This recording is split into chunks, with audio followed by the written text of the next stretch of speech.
Sydney Granville Elton was one of the longest-serving expatriate missionaries to Nigeria from 1937 until his death in 1987, and never for once leaving the country in his final 27 years. He came to Nigeria as a denominational missionary sent by the Apostolic Church of the United Kingdom. Pa Elton, as he was fondly called, was a man who wanted Nigerians to seek and understand the will of God for themselves, as well as for Nigeria as a whole. No single individual occupies a large place in the history of the Pentecostal and charismatic movement in Nigeria as Pa Elton. He constantly urged Nigerian evangelists and missionaries forward, as he often backed up his message with heavy quantities of books, tracts, and other aids, including money. Pa Elton's decision to become a missionary to Nigeria did not come like a flash in the pan. He and his wife Hannah realized that they shared a common calling of being missionaries. Then they began to pray and give serious consideration to being missionaries to Africa. Not long after, at a meeting in their church, the Apostolic Church, a prophecy came confirming that Pa Elton was called to be a missionary to Africa. A subsequent prophecy at the General Council of the Church was even more precise. It mentioned Ilesha as the location where the couple was to serve as missionaries in Nigeria.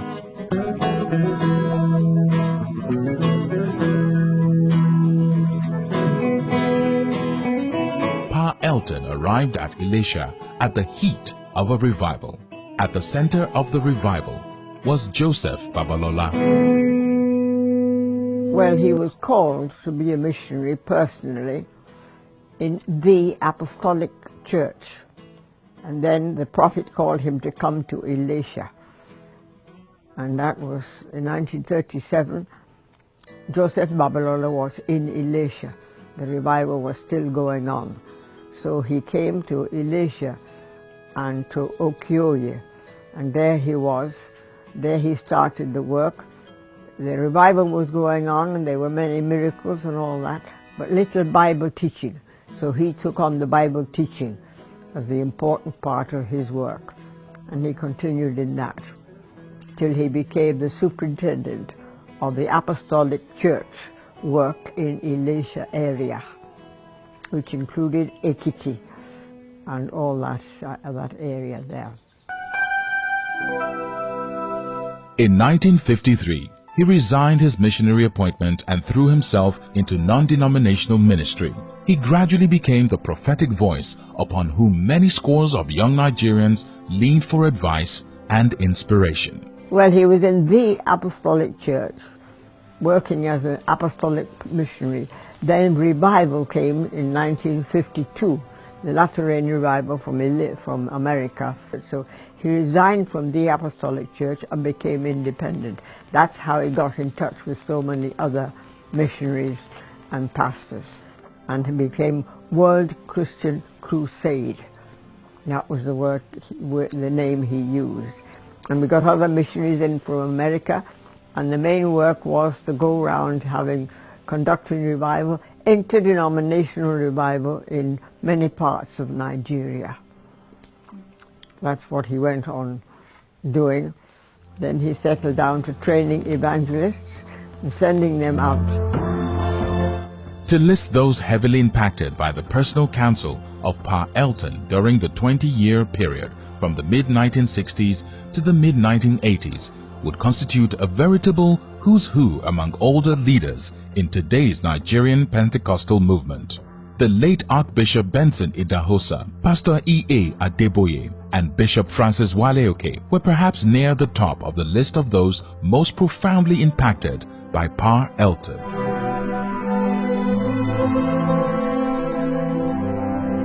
Pa Sydney Elton was strategically positioned geographically in Ilesha in western Nigeria, with easy access to the centers of revival that opened up in the 1960s in Ibadan and Ife. He traveled incessantly almost to the end of his life, including scores of foray into eastern Nigeria and northern Nigeria. He gradually positioned himself as the largest supplier of tracts, books, and other literature promoting the Pentecostal message. Pastor S.G. Elton exercised apostolic and prophetic oversight over the youths in Nigeria. When the federal government announced the National Youth Service Corps (NYSC) program as a compulsory one-year service for all fresh graduates in states other than their own places of origin, many university students fought and kicked against it. But with the prophetic insight, Elton explained to the Christian community, especially to the university undergraduates, that the NYSC program was God's way of using Christian graduates to spread the gospel to all nooks and crannies of Nigeria. This later proved to be so. At times when Pa is teaching, you will be prophesying, but you won't know that it was a prophecy. Later we realized it was a prophecy. He is the one who told us already about the corpus. He said a time is coming in Nigeria why government will be paying the young ones to preach the gospel. And later then the corpus came, and the Christian corpus came up, and has done a lot of work in the work of mission. Pa Elton distributed books and audio tapes containing teachings by such men as Gordon Lindsay, T.L. Osborne, and Oral Roberts. He was very instrumental to the visits of Gordon Lindsay and T.L. Osborne to Nigeria.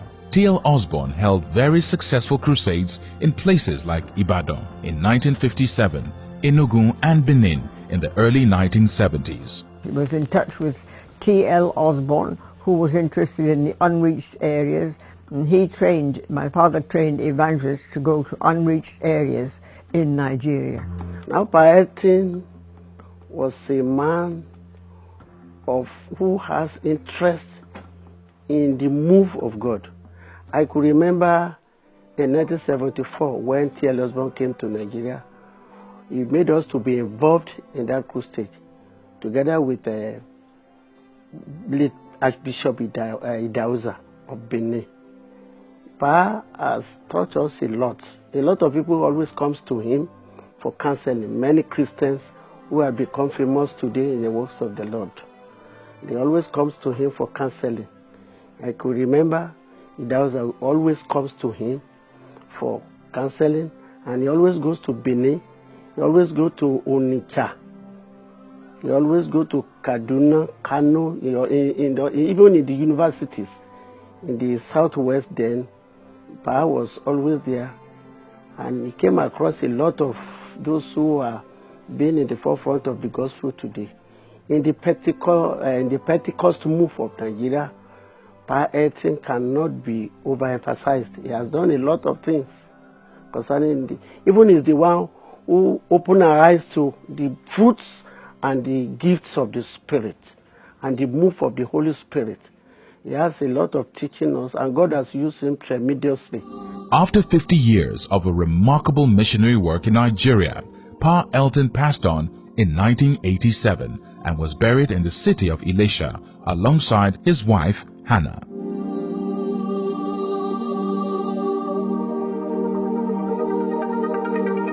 One of the legacies Pastor and Mrs. S.G. Elton bequeathed to the church in Nigeria is their daughter, Ruth Elton.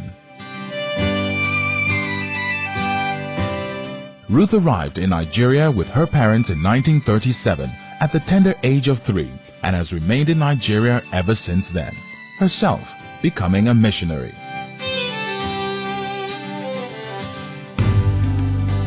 Came to Nigeria in 1937 when I was not up to 3 years old, and came with my parents who were missionaries. So I have been in Nigeria most of the time since. I am now a Nigerian. I have Nigerian citizenship. So I have been a missionary for over 50 years, and now I am sort of retired to Ilesha, having been in Kogi State for most of the time. The life and work of Pa Sydney Elton has indeed left a formative and indelible mark on Nigerian Pentecostalism. If ever any human vessel could be given the credit of mentoring the charismatic revival and movement, it was he. Today, WAFBEC honors a man whose passion and work continues to impact the lives of many. Today, we honor Sydney Granville Elton.